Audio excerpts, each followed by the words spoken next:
I was at a point where I wasn't really sure what I wanted to do at MCC. I ended up going to the WiSTEM Summit for Women in STEM. And this was really big for me because it was the first time that I had kind of gotten out of Manchester Community College in terms of like meeting women with successful careers. Well, the first person I had met at WiSTEM, the first speaker, just absolutely blew my mind. She was like one of the first women to ever go to her college.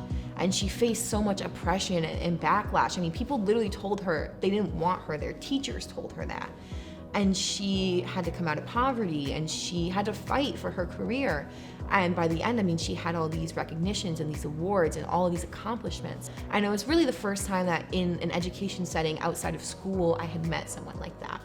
And it was the first time I really kind of connected or like saw myself in someone like that, like someone who was so successful, because I had gone through some of those struggles with poverty and with trying to get into school, that it kind of made me think like, all right, like if she can do it, I mean, if she can go, she went through more than I will ever have to go through, like maybe I can too. And that was my first kind of moment of, all right, like maybe there is something to this. Like maybe Jess and Elizabeth are right. And I got that "I told you so" later on. They were like, why would you think we would say that if we didn't mean it? And they're right. And so that was when I first became interested in grad school.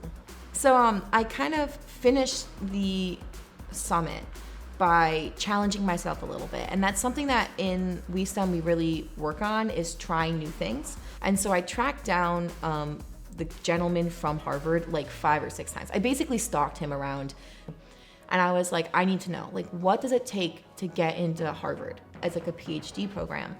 You know, like as a community college student, like how does that affect me? Like what can I do? And he told me that he didn't think that going to community college made me any less competitive as a student. He would find it more impressive or more competitive that I really had fought for my education.